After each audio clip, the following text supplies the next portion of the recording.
ਹੁਣ ਆਪਾਂ ਕਰ ਰਹੇ ਹੜੱਪਾ ਸਿਵਲਾਈਜੇਸ਼ਨ ਬਾਰੇ ਔਰ ਅੱਜ ਗੱਲ ਕਰਾਂਗੇ ਆਪਾਂ ਐਗਰੀਕਲਚਰ ਟੈਕਨੋਲੋਜੀਜ਼ ਬਾਰੇ। ਸਟੂਡੈਂਟ ਐਗਰੀਕਲਚਰ ਟੈਕਨੋਲੋਜੀ ਵਿੱਚ ਕਿ ਜ਼ਮੀਨ ਨੂੰ ਵਾਹਿਆ ਕਿਵੇਂ ਜਾਂਦਾ ਸੀਗਾ ਔਰ ਉਸ ਜ਼ਮੀਨ ਦੇ ਵਿੱਚ ਜਦੋਂ ਫਸਲ ਹੋ ਜਾਂਦੀ ਸੀਗੀ ਪਾਣੀ ਕਿਵੇਂ ਲਗਾਇਆ ਜਾਂਦਾ ਔਰ ਫਸਲ ਪੂਰੀ ਤਰੀਕੇ ਤਿਆਰ ਹੋਣ ਦੇ ਨਾਲ ਉਸ ਨੂੰ ਕੱਟਿਆ ਕਿਵੇਂ ਜਾਂਦਾ ਹੈ, ਆਪਾਂ ਉਸ ਬਾਰੇ ਗੱਲ ਕਰਾਂਗੇ। While the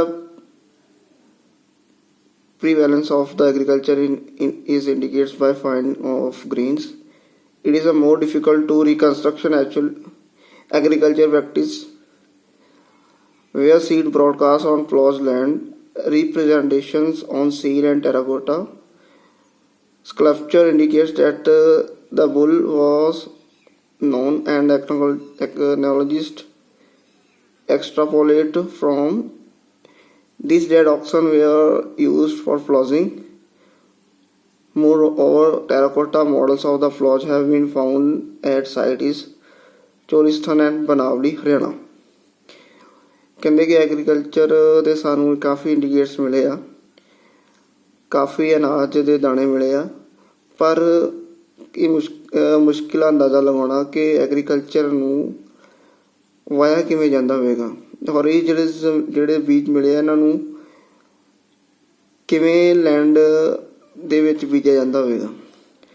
ਔਰ ਨਾਲੇ ਦੱਸਿਆ ਕਿ representation of seal and terracotta sculpture, ਕਹਿੰਦੇ ਕਿ ਸਾਨੂੰ ਇੱਕ ਸੀਲਸ ਮਿਲੇ ਆ, ਟੈਰਾਕੋਟਾ ਸਕਲਪਚਰ ਮਿਲੇ ਆ ਔਰ ਇਹ ਇੰਡੀਕੇਟਸ ਮਿਲੇ ਆ ਜੋ ਜਿਹਦੇ ਉੱਪਰ ਬੁੱਲ ਦਾ ਸਾਨੂੰ ਜਿਹੜਾ ਆ ਟੈਰਾਕੋਟਾ ਮਿਲਿਆ ਹੋਇਆ, ਇੱਕ ਛੋਟਾ ਜਿਹਾ ਮਿੱਟੀ ਦਾ ਬਣਿਆ ਹੋਇਆ ਕਹਿ ਸਕਦੇ ਹਾਂ ਕਿ ਖਿਡੌਣਾ ਜੋ ਕਿ ਬੁੱਲ ਦਾ ਹੈ। ਔਰ ਐਕਨੋਲੋਜਿਸਟ ਨੇ ਅੰਦਾਜ਼ਾ ਲਗਾਇਆ ਕਿ ਜਿਹੜਾ ਸੀਗਾ ਫਲੌਜ ਨੂੰ ਬਲਦਾਂ ਦੀ ਸਹਾਇਤਾ ਦੇ ਨਾਲ ਜ਼ਮੀਨ ਨੂੰ ਵਾਹਿਆ ਜਾਂਦਾ ਹੋਵੇਗਾ ਉਸ ਸਮੇਂ। Moreover terracotta models and of the ploughs, ਔਰ ਕਾਫੀ ਜਿਹੜੇ ਹੱਲਾਂ ਦੇ ਵੀ ਸਾਨੂੰ ਜਿਹੜੇ ਆ ਟੈਰਾਕੋਟਾਸ ਮਿਲੇ ਹੋਏ ਆ। ਔਰ ਚੋਲਿਸਤਾਨ ਬਨਾਵਲੀ ਜਿਹੜਾ ਸ਼ਹਿਰ ਸੀਗੇ ਸਾਈਟ ਸੀਗੀਆਂ ਹੜੱਪਾ ਸਿਵਲਾਈਜੇਸ਼ਨ ਦੀਆਂ ਜਿਸ ਤੋਂ ਸਾਨੂੰ ਇਸ ਐਵੀਡੈਂਸ ਮਿਲੇ ਹੋਏ ਆ। Ethnologists have also found evidence of a plough field at Kalibangan.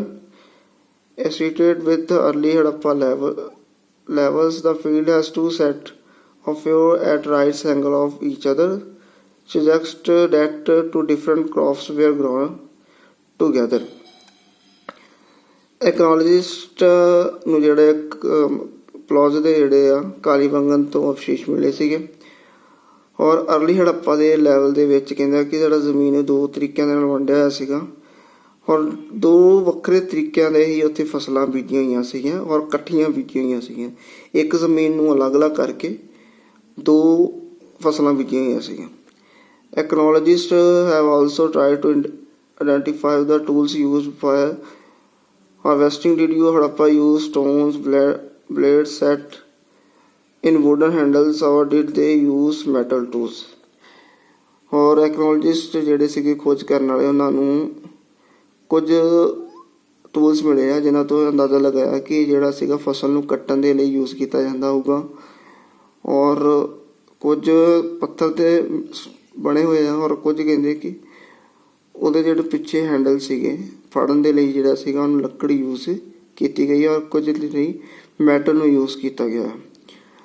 Most Harappa sites are located in semi-arid lands where irrigation was probably required of the agriculture. ਠੀਕ ਹੈ ਜੀ, ਕੁਝ ਹੜੱਪਾ ਸਾਈਟਸ ਦੇ ਵਿੱਚ ਸਾਨੂੰ ਮਿਲਦੇ ਆ ਕਿ ਜਿਹੜਾ ਇਰੀਗੇਸ਼ਨ ਦੇ ਲਈ ਸਾਨੂੰ ਜ਼ਮੀਨ ਨੂੰ ਪਾਣੀ ਦੇਣ ਦੇ ਲਈ ਟੈਸ channel have been found the Harappa sites of Portuguese in Afghanistan but not in Punjab or Sindh। ਕਹਿੰਦੇ ਕਿ ਅਫਗਾਨਿਸਤਾਨ ਦਾ ਜਿਹੜਾ ਹੜੱਪਾ ਸਾਈਟ ਸ਼ਹਿਰ ਸੀਗਾ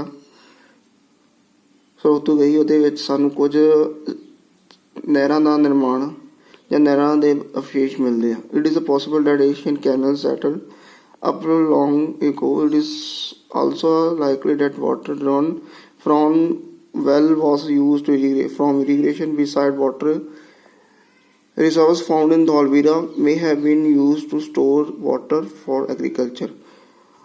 ਔਰ ਧੌਲਵੀਰਾ ਦੇ ਵਿੱਚ ਸਾਨੂੰ ਕਾਫੀ ਜਿਹੜੇ ਖੂਹ ਮਿਲਦੇ ਜਿਹੜੇ ਇਰੀਗੇਸ਼ਨ ਦੇ ਲਈ ਯੂਜ਼ ਕੀਤਾ ਜਾਂਦਾ, ਜ਼ਮੀਨ ਨੂੰ ਪਾਣੀ ਦੇਣ ਲਈ ਯੂਜ਼ ਕੀਤਾ ਜਾਂਦਾ ਸੀਗਾ।